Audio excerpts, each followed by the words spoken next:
Hello everyone, today is 29th of January. Now it's 10 o'clock in the morning Moscow time. I'm Levan Gudadze and this is my first update for a day in which I'll share all the main news that are making headlines in Russian media outlets and Russian language pages on different internet platforms. Later on, towards the evening, I will publish second news update on my Patreon and Boosty pages, and if you are looking for more news from Russia, more commentary, or if you like my work and want to support this project, you're more than welcome to join our communities on Patreon or Boosty. Links are on this video in description box and in the pinned comment. That being said, let's talk about news now. And first of all, this report from RIA Novosti, which is based on Defense Ministry's latest update, that during the nighttime, early hours of this morning, Russian air defense systems on duty intercepted 104 Ukrainian drones over the 9 Russian regions. Yet another large-scale attempt to strike deep into Russian territory, conducted by formerly Kiev regime, in reality obviously by NATO, because flight path and targeting data for these long-range strikes always are provided by NATO member states. First of all, US, UK and France. They have means to assist Kiev regime in this regard, while Kiev regime alone unable to conduct such operations. And I'll give you a little more detailed information about areas that was targeted by, yet again, formerly Kiev regime. 47 drones from these 104 intercepted were neutralized over the Kursk region, 27 drones over the Bryansk region, 11 drones over the Smolensk region, 7 drones over the Tver region, 4 drones over the Belgorod region, 3 drones over the Nizhgorodsky and Kalushsky regions, and each drone were neutralized in Rostov and Leningrad regions. This is second largest drone strike on Russian Federation since the beginning of 2025, and the Russian Defense Ministry report is focused on overall number of drones, but well, Russian media reported actually based on statements of governor in the Smolensk region that one Ukrainian drone was intercepted in close proximity from a nuclear facility there in a region.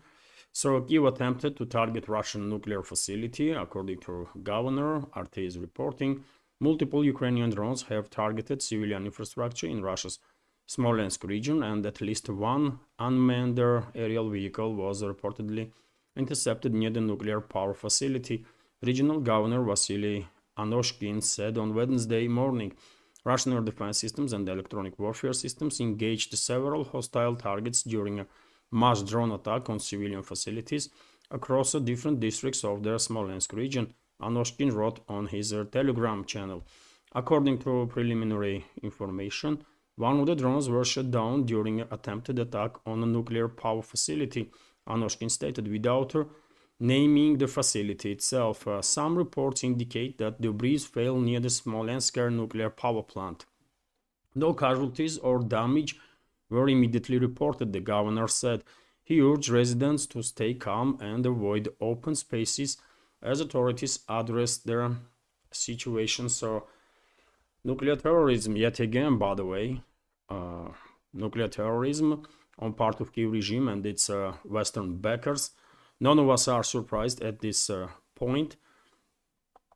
Although I think, I mean, it is really time. It is really time societies in the West to wake up and realize how dangerous these geopolitical games are that their own elites there in the West are playing. And it is very dangerous because after all, doomsday clock, this symbolic doomsday clock is 89 seconds to midnight at this point, closest to midnight than ever before. And as you know, dear friends, this doomsday clock is attempt of scientists worldwide to evaluate all the risks and current developments to come up with a more or less good understanding of how far away the world is from nuclear annihilation. And as I already said, doomsday clock is 89 seconds to midnight, and it is the closest that it ever been to nuclear disaster, right? Possible nuclear disasters, or I mean, Western societies have every reason to wake up, by the way, every reason, not just this, but I mean, on daily basis. There's so many news, by the way, so many news that should be wake-up call, but I don't know. Because Western ruling class itself probably will not stop this, its terrorist activity, and Western ruling class will remain existential threat to humanity forever. Forever. Because that's their nature, right? Meanwhile, by the way, when it comes to potential nuclear disaster, we have this report, which is definitely connected, that US journalist Tucker Carlson said during his conversation with another US journalist, Matt Taibbi, who actually has experience to work as a journalist here in Russia. I believe he was working in Russia in late 90s, early 2000s, something like that. He definitely worked here.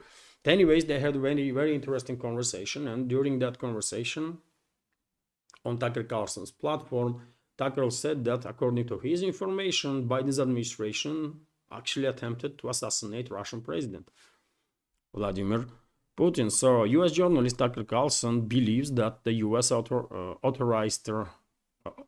US authorities tried to kill Russian President Vladimir Putin during Joe Biden's presidency. Biden's administration did try to kill Putin. He told his colleague Matt Taibbi. The journalist did not provide any details or arguments to back his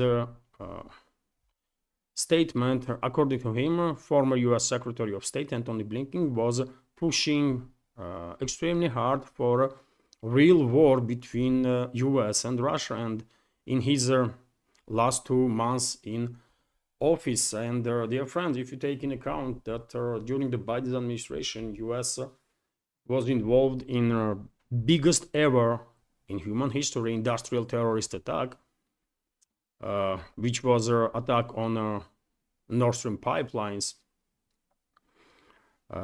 Well, hardly anyone will doubt that yes, Biden's administration was crazy enough to actually attempt to assassinate Russian president, and well, obviously such statements from high-profile US journalists could not go down unnoticed in the world media, including in media in Russia and in the public. And their statements were made by a number of high-ranking officials, including head of Russia's Duma, State Duma, which is Russian parliament. And well, he said that plot to assassinate Putin is a direct path to a nuclear war. Which is true. And that's why, by the way, because this craziness is happening, doomsday clock is only 89 seconds to midnight, you know. So a plot to assassinate Russian President Vladimir Putin and their discussions on the subject constitute to a crime and a serious threat to global security, said Vyacheslav Volodin, the speaker of their State Duma, the Russian parliament, the lower chamber. The plot to assassinate Putin and mere discussions of it is a crime, a serious threat to global security, direct path to a nuclear war. All international institutions should view it as a basis for investigation, Volodin wrote on a telegram. He believes that aimed the current tough confrontation, the Russian society needs to understand the level of challenges and the threats that we are facing, and therefore understand their own responsibility according to, and then yes, information that initially it was Tucker Carlson to share with the public information about this attempt of Biden's administration to kill Russian president. Crazy, by the way, crazy. Hopefully Tucker Carlson will release some more news, and I would not be surprised at all if Trump's administration will comment on it, and maybe they will release some information, because this is really too dangerous. I mean, I don't know, man. We all understand that Biden was not decision maker during his presidency. Some other forces were, and I call those forces Western ruling class, right? And obviously, Western ruling class has its puppets in U.S. government, in a deep state, and so on. And it was Western ruling class, I guess, that attempted to kill Russian president.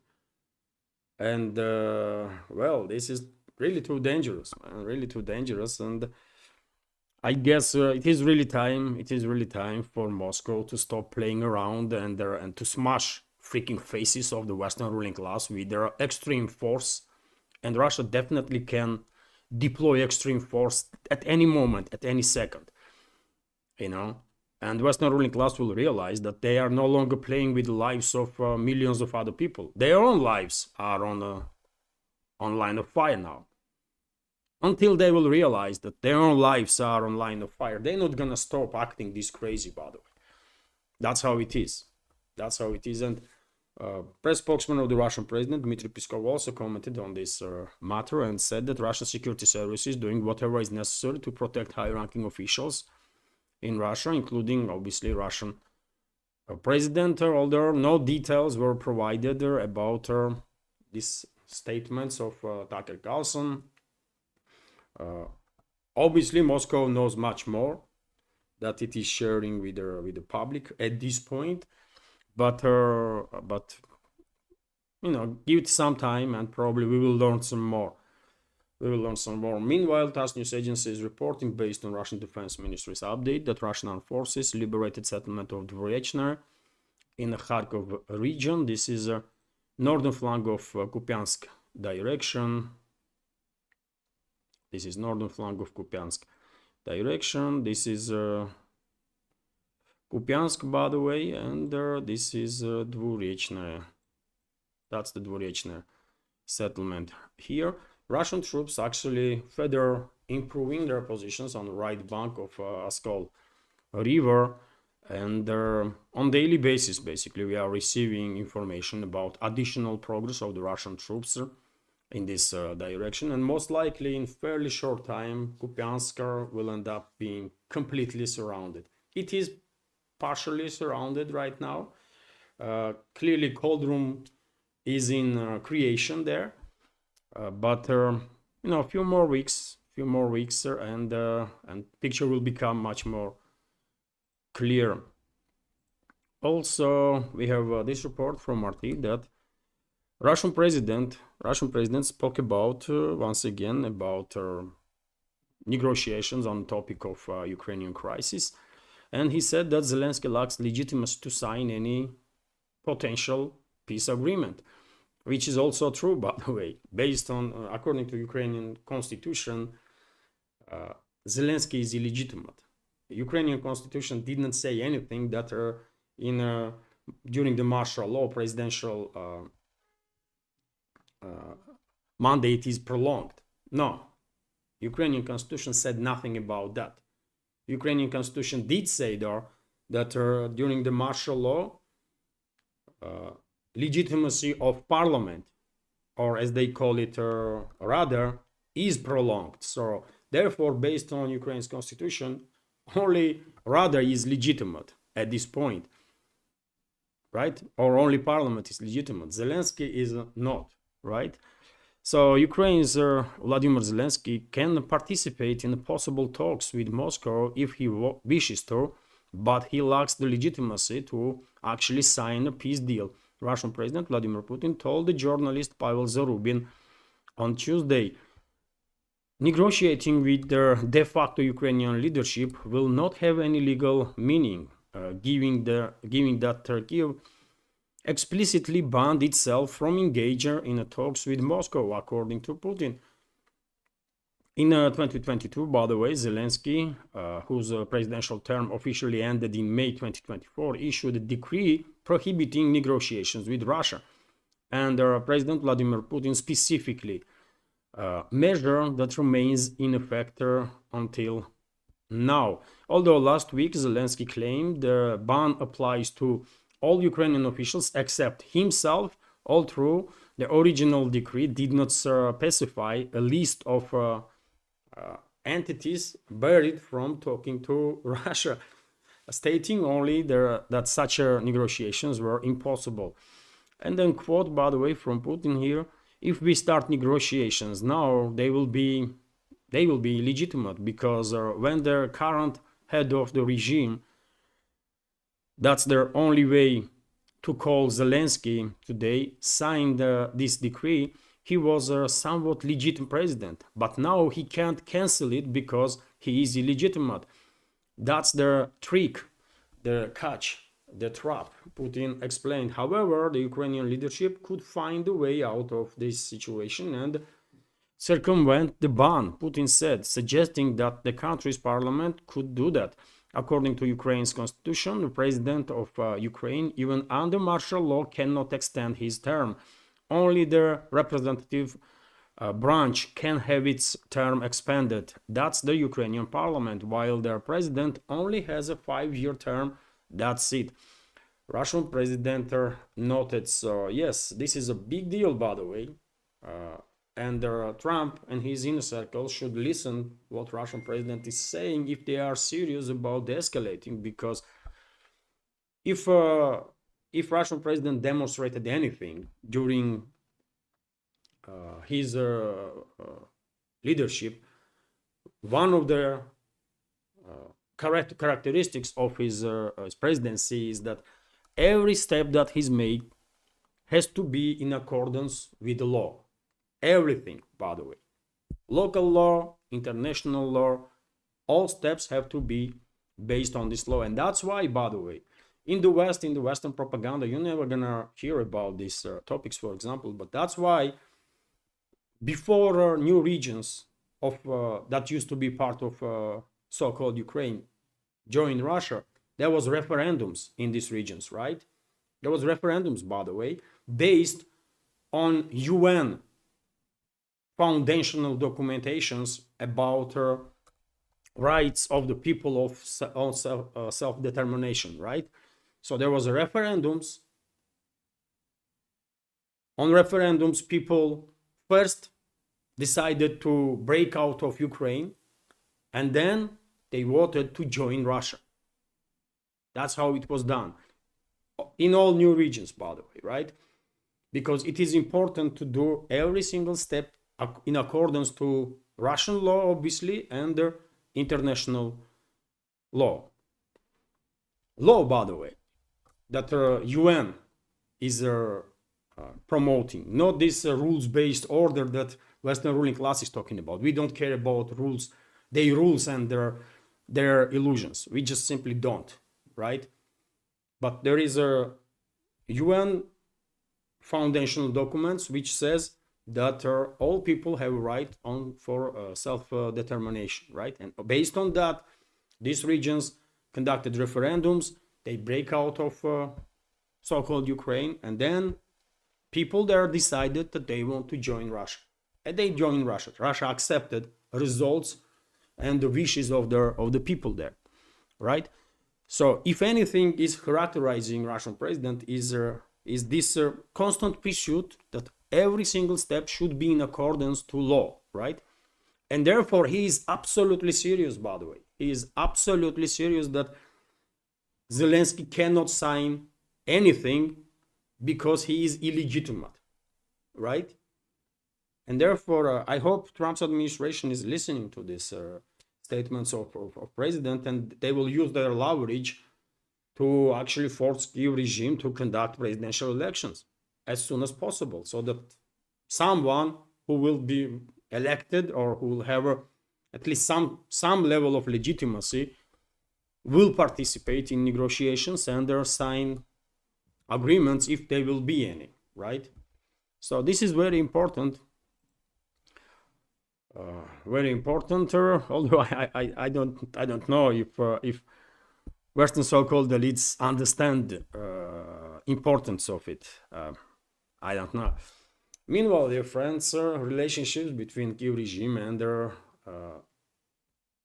and EU member states, NATO member states, are deteriorating significantly. And well, EU member Slovakia, by the way, is issuing ultimatum now to Zelensky. So Slovak Prime Minister Robert Fico has pledged to veto any EU aid to Ukraine, calling Vladimir Zelensky an enemy and accusing him of causing problems for Slovakia. I reminded you, friends, that Kiev halted the transit of Russian natural gas earlier this month, and that obviously jeopardizing Slovakia's energy security. And somewhat similar statements relatively recently we hear from Hungary also, isn't it? That Hungary will not support any additional aid to Kiev regime if Zelensky's regime continues to jeopardize security of their EU and NATO member states. And that's exactly what Kiev regime does for a long time now, right? So interesting. Let's see how far this confrontation between Bratislava and Kiev, between Budapest and Kiev will go. And there are a number of other countries, by the way, in EU that really seems like fed up with their Zelensky's regime, and seems like they are just waiting for a good time. No, it's a appropriate time, or less dangerous for them time to basically come out and start acting as independent states, as they should always, but for whatever reason they still are afraid. But based on reports that we are receiving, political elites in many countries, by the way, in Austria, for example, are really sick and tired of the so-called Ukraine and their regime. Even in Poland, by the way, I mean, more and more often we are hearing some quite strong statements in regards to Kiev regime. Give it some time, by the way. In May, there are supposed to be elections in Romania, right? And most likely we will see significant shift in Romania's policies, right? And Bucharest will start distancing itself from Kiev regime. Also, people there already are sick and tired of Ukrainian topic, by the way. That's for sure, right? And there are other countries too, including in Western Europe, by the way. But anyways, let's continue. RT is reporting that Moscow releases report on Kiev regime's war crimes. So Russian Foreign Ministry released a report on Tuesday on war crimes committed by Kiev regime in 2024 against the civilians, against country civilians. Their document, published on ministry's website, provides detailed information on Kiev's attacks against Russian territory, mainly along the combat line and the territories controlled by Kiev regime. According to the report, at least 5,399 civilians suffered from Ukrainian aggression last year, with 809 killed, including 51 children, the youngest being a 4-month-old girl. The Russian regions of Belgorod, Kursk, Kherson, Bryansk, as well as Russia's Donetsk People's Republic, all of which border Ukraine, have been target of Kiev's shelling and drone attacks. On average, at least 15 civilians were reported as victims of Ukrainian military actions daily.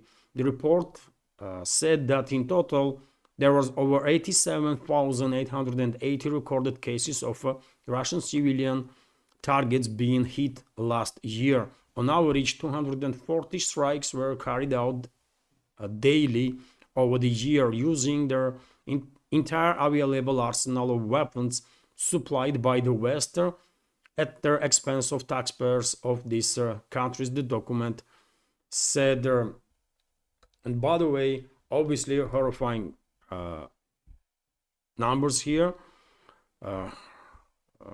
And as I said quite a few times, by the way, before, Russian security services are documenting all the cases of the crimes that are committed by Kiev regime, and these investigations on each case will continue until Everybody who is guilty of those crimes is brought to the justice. These cases will not close, by the way. Even if and when agreement will be reached to de-escalate between Russia and the Western ruling class, even after that, these investigations will continue, and all the criminals, all the Ukrainian criminals, Nazis, fascists, terrorists that harm Russian civilians will pay the price. They will be brought to justice one way or another, but they will pay heavy price for their crimes. 100%, by the way. That's how Russian law enforcement agencies operate. It might take 10 years, by the way, 15 years, but eventually Russian law enforcement agencies will get to those criminals. So they will never be safe, ever, anywhere on this planet, those mass murderers. RT, meanwhile, is reporting that Ukraine's defense chief probed overpower abuser, anti-corruption watchdog, is reporting Ukrainian Defense Minister Rustem Umerov, relatively new Defense Minister Rustem Umerov, is under investigation for alleged abuse of power.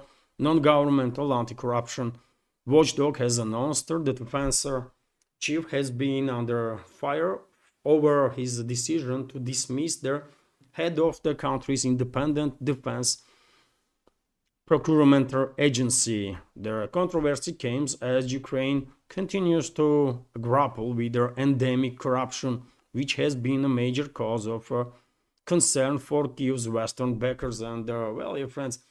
It's not just Rustem Umerov. Entire system there is corrupt, right? Literally every single high-ranking official in this so-called Ukraine is corrupt. Every single one.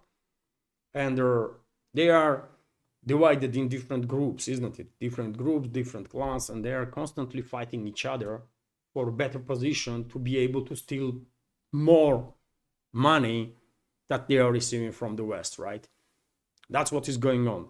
They're constantly targeting each other, and I guess that's what is happening in this particular case. Also, Rustem Umerov, his clan was targeted, and who knows, maybe he's about to lose his job, his position in short time. That's clearly a possibility. And also, by the way, rumors are circulating on the internet that Syrskyi, current head of Ukraine's so-called general staff, is also on the line, and probably, he will get fired also. And Zelensky then blamed these two, Umerov and Syrskyi, that it's due to these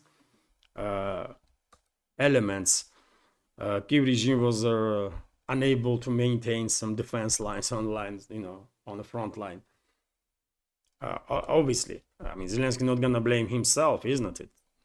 So it's an internal confrontation. It has nothing to do with a real fight against corruption, because who's gonna fight corruption? Most corrupt people in Ukraine, like Zelensky and his criminal associates. Come on. And before I continue, dear friends, let me notice that this small independent media project from Russia is completely subscriber funded, and if you like my work, if you like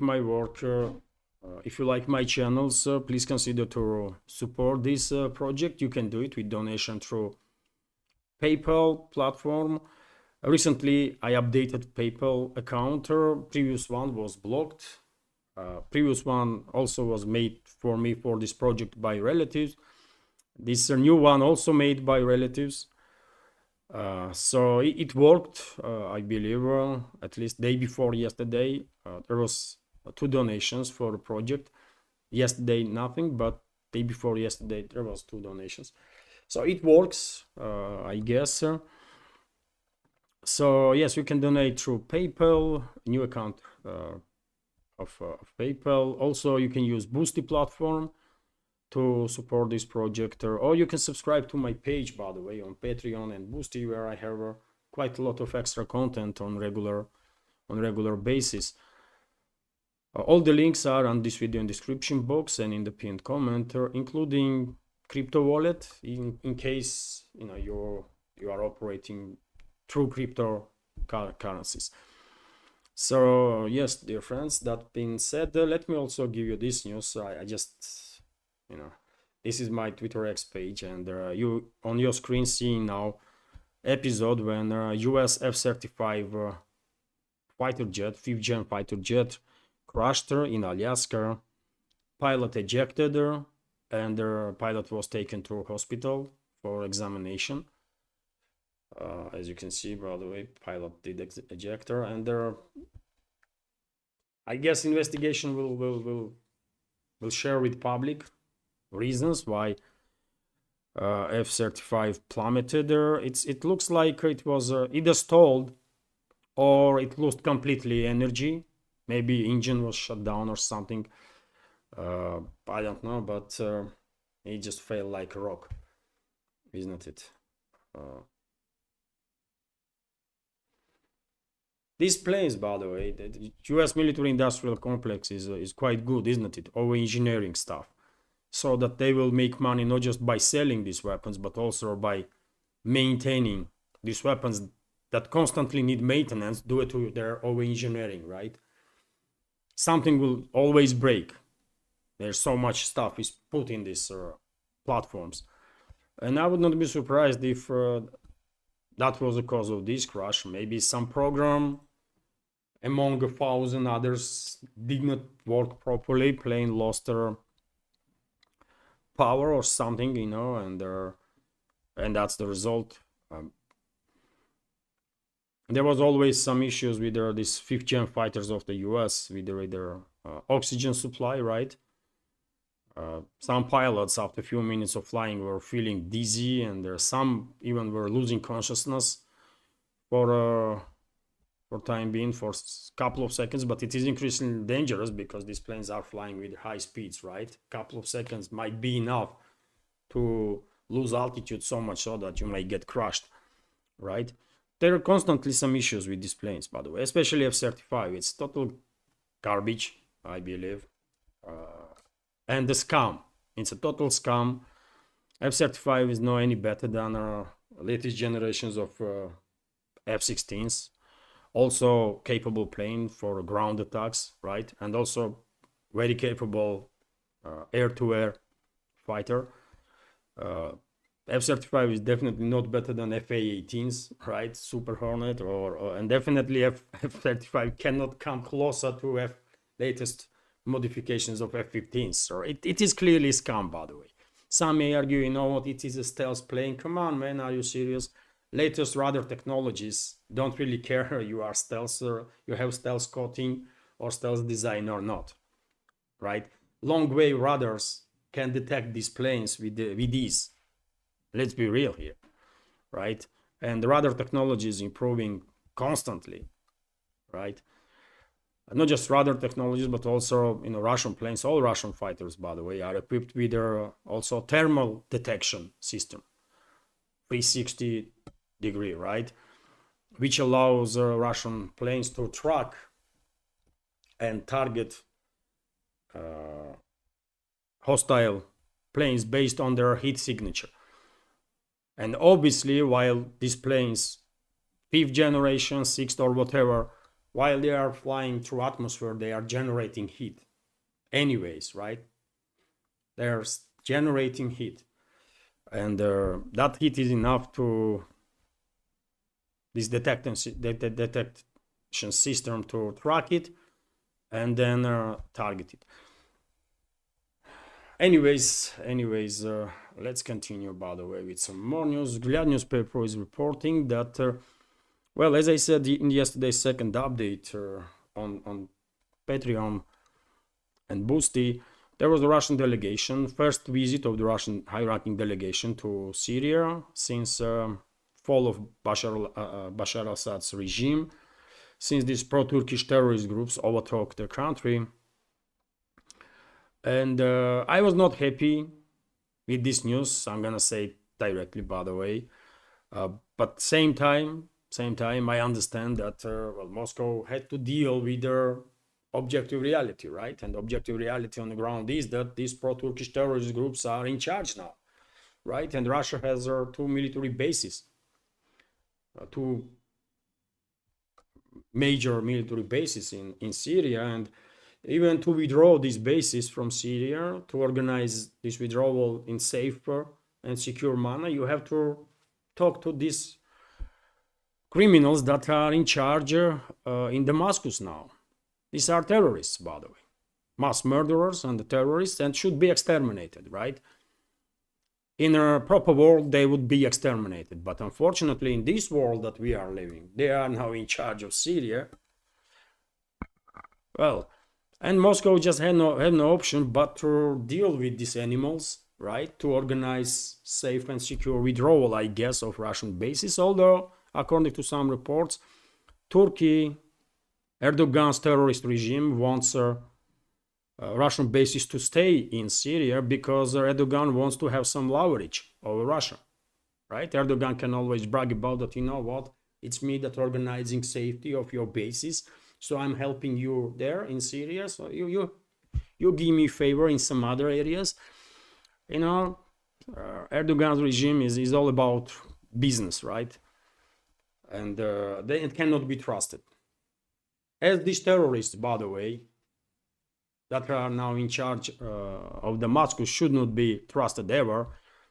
And I hope as soon as possible Russia will organize complete withdrawal of Russian bases, all Russian citizens from Syria, and will forget about existence of this non-entity that modern Syria has become.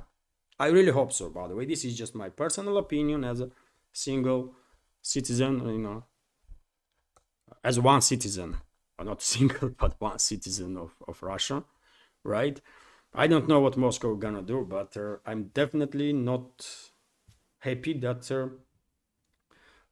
you know, Russian diplomats have to talk to these animals, by the way, in Damascus. I'm not happy about that.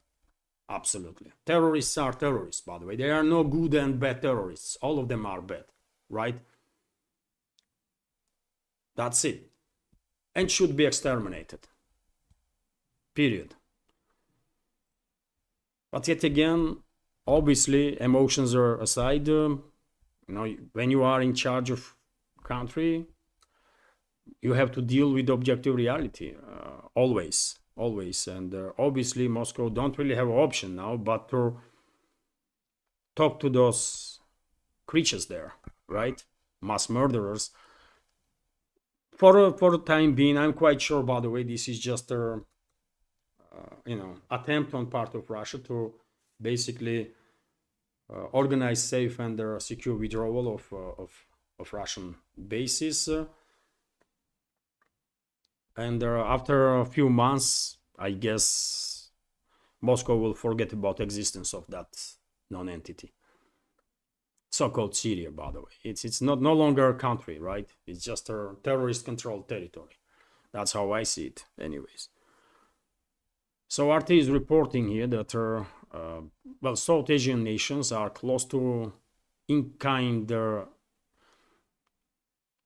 well, South Asian nations are close to sign a deal on the BrahMos cruise missiles. So India and Indonesia are close to finalize their 450 million deal on the supply of BrahMos cruise missiles. Indian media have reported following consultations in New Delhi between military officials from the two countries. Their talks were part of Indonesian President Prabowo Subianto's official visit to India as a chief guest on the 75th Republic Day celebration that happened just a few days ago, dear friends. I reported about it on my Telegram and Twitter X page, I believe. President, and so yes, I mean, that's the main news here, that her sides are close to sign deal, 450 million worth of deal on deliveries of Indian, Russian.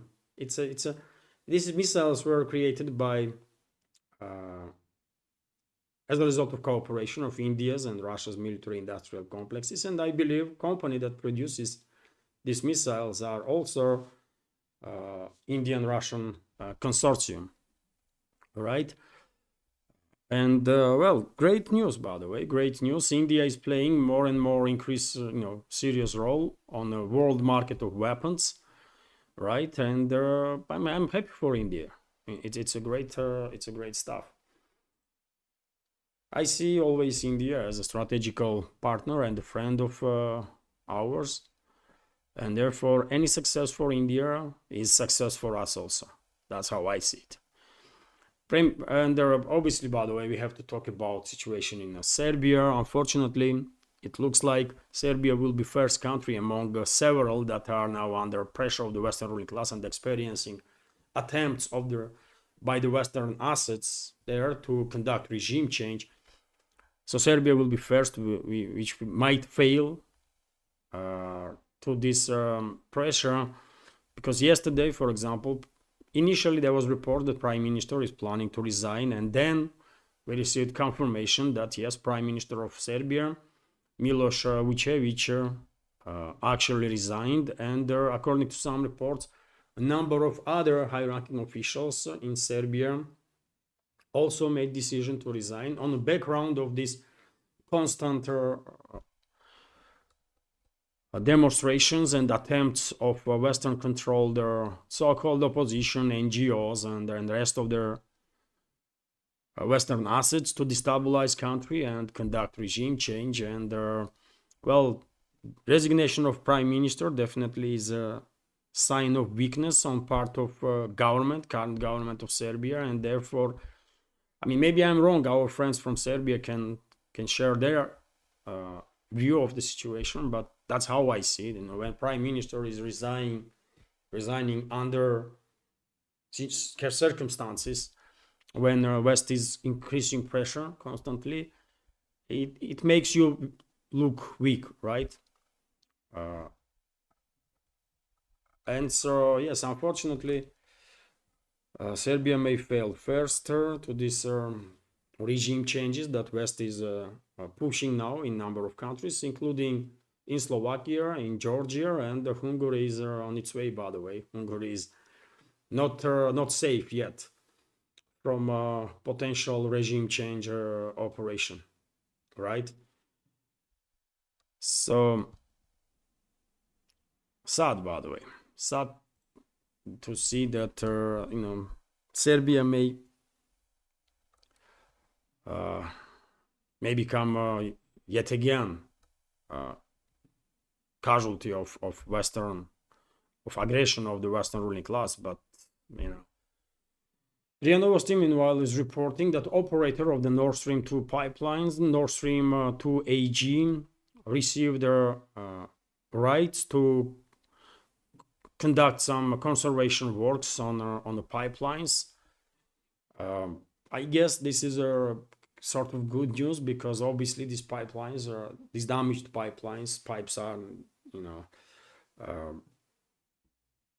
constant hazard, right, for at least sea, and it will be better if works will be done to secure these pipes, so that there will be no leakage of nothing, and who knows, maybe sometime in the future these pipelines will become operational again. Some restoration will be done on it, and will become operational. Although chances on that is quite small, because current bureaucracy in EU is all about hostility with Russia, right? And we have this news, by the way, that EU is working now on our next package of sanctions on Russia. I don't know, it's 16th, 17th or something. And in that new package, EU wants to sanction another 15 Russian banks to take them off the SWIFT platform. Okay, I did not even know that any Russian bank was still operating with the SWIFT. I did not know it. I'm a bit surprised, also, EU plans to impose a full ban on import of Russian aluminium.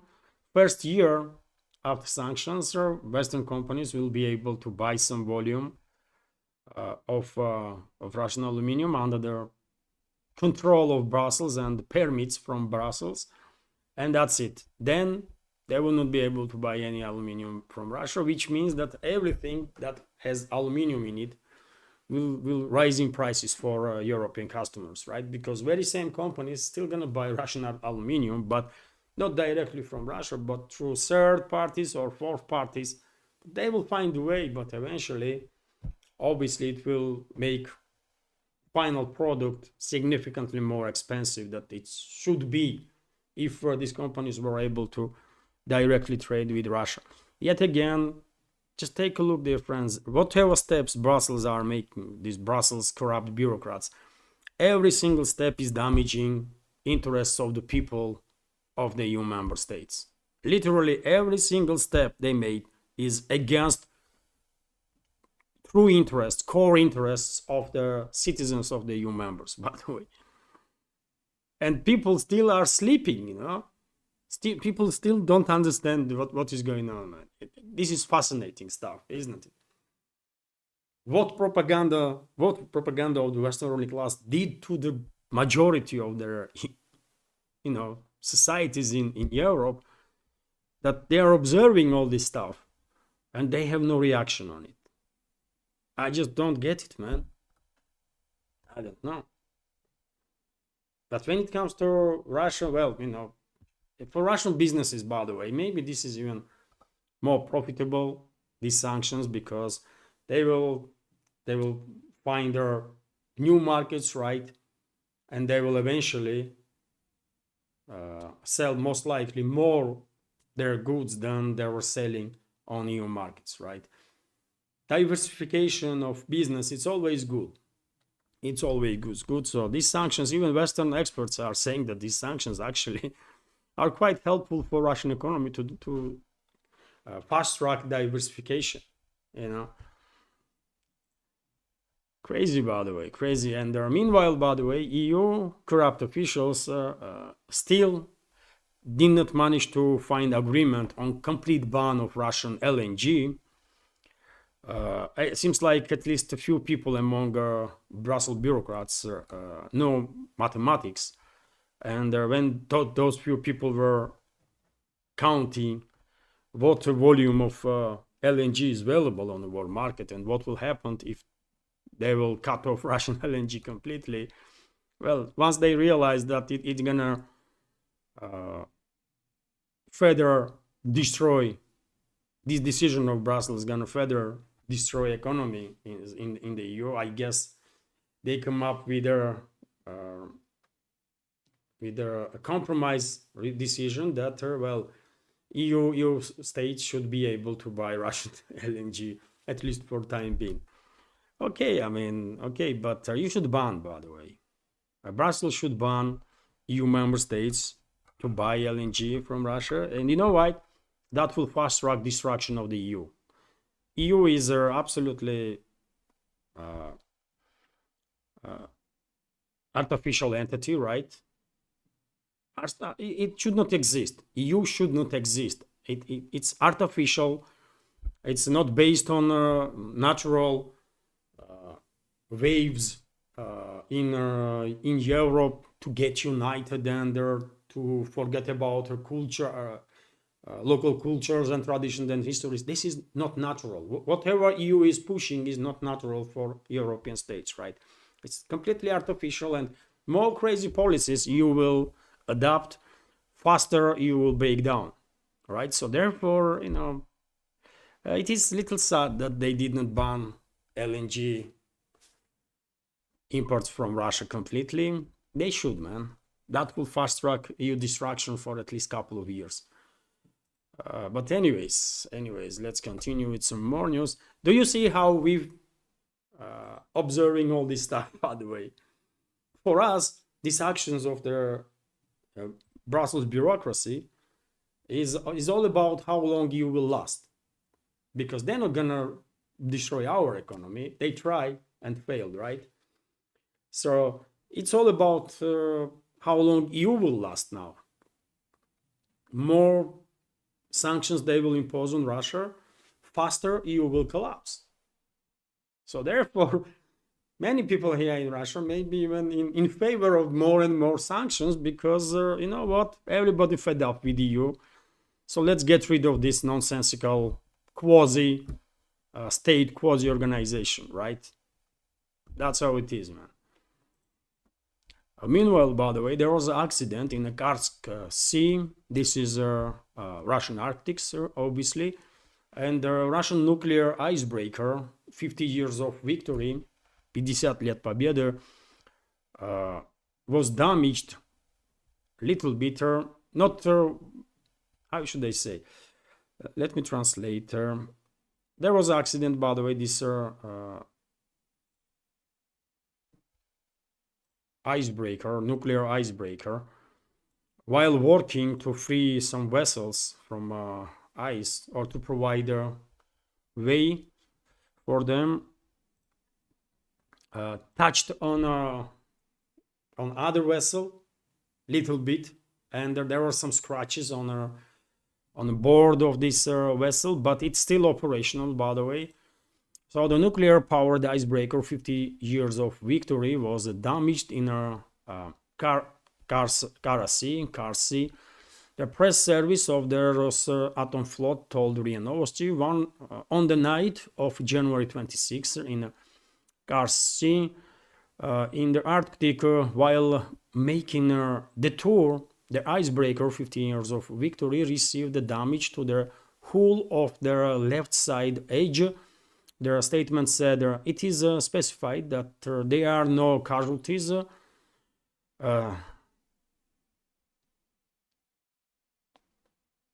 Seaward nuclear icebreaker didn't work its working capabilities. There is no threat to the life support system and the nuclear reactor installation. So some minor damage that was on a border when this icebreaker just touched. I saw a video, by the way. They just scratch each other, right? But still, by the way, because it's a nuclear powered icebreaker, obviously media paid significant attention to it, and I'm also reporting that, well, yes, there was an accident with a nuclear icebreaker, but nothing of scale that will endanger life support systems or the nuclear reactor itself. So this icebreaker still continues to operate, by the way. It did not even went to port. It still operates and helps vessels to navigate through the ice in the north. Also, dear friends, a few more news. RIA Novosti is reporting that internal tourism in Russia reached record heights in 2024. And let me give you a number, 92 million travels, by the way, was conducted internally by Russian citizens in the last year, which is a quite impressive number, I will say, great even. And I guess as the relationships between Russia and the West further deteriorates, and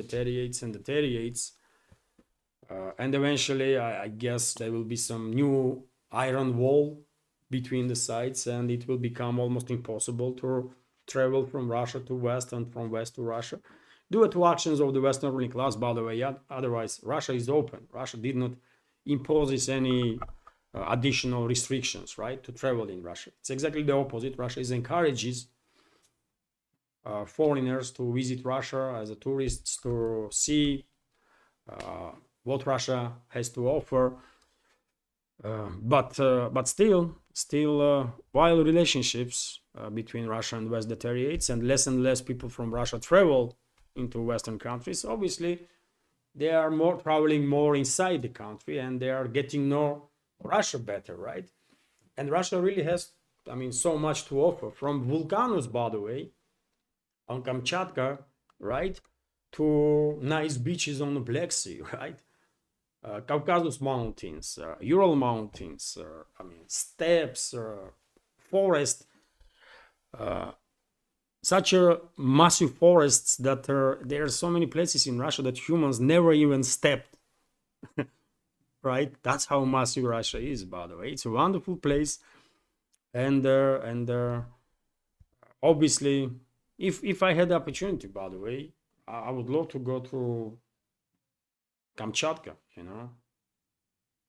It must be fascinating there. I mean, it's live volcanoes, right? And geysers and all that kind of stuff. It looks quite similar to Iceland, by the way, in that regard, right? Which is also very rich with volcanoes and geysers and so on. So and then there are many other places, obviously, that I would like to go, and maybe we will. Hopefully, this year in 2025 we will manage to go to North Ossetia, Alania, to Vladikavkaz, capital of North Ossetia, Alania.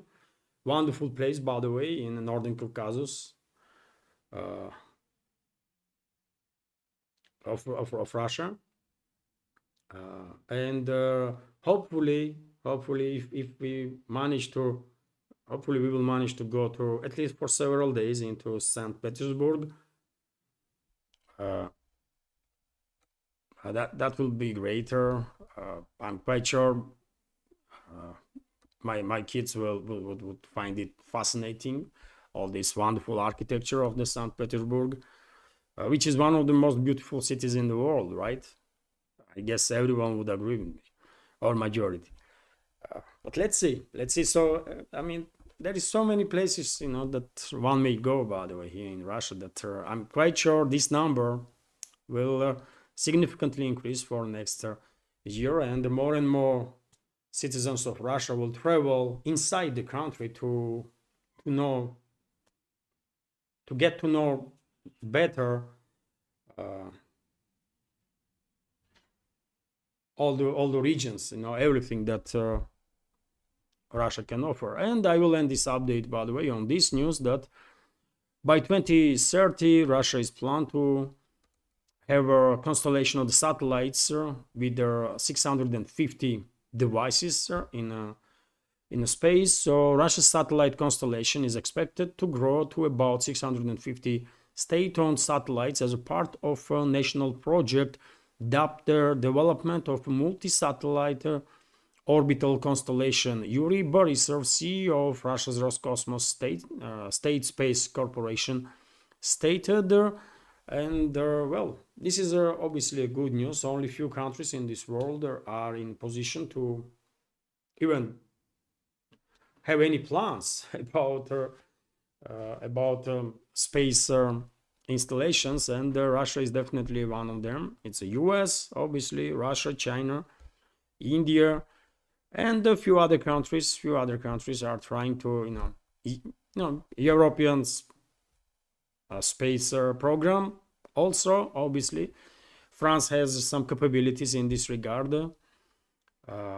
and yes, few more countries, and that's about it.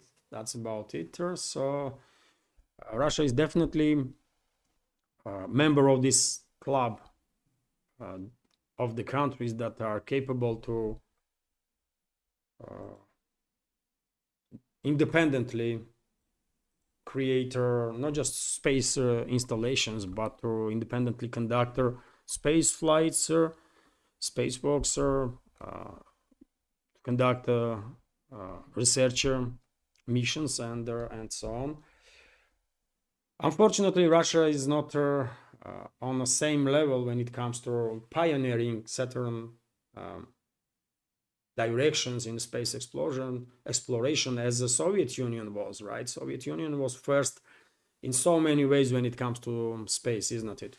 First cosmonaut in space, first male cosmonaut in space, first female cosmonaut in space, first spacewalk, first missions to Venus, right? Russia was first Sputnik, by the way. First satellite was also Russian, Soviet, right? It was the Soviet Union that put first satellite on a spacecraft on the moon also, I believe.